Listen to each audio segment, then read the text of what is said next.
Welcome to Solvetic, your channel to always learn technology easily.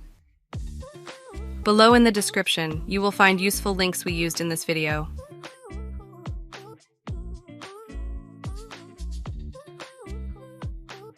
Today in Solvetic, we will see how to send Gmail PDF file in PC.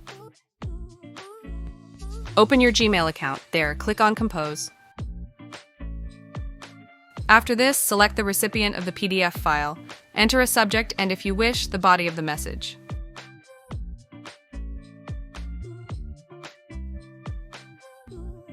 After that, click on the option Attach Files.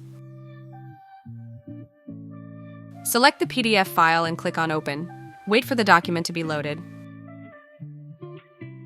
Now click on the Send button so that your PDF file is sent through Gmail. Hey, remember to subscribe Solvetic channel.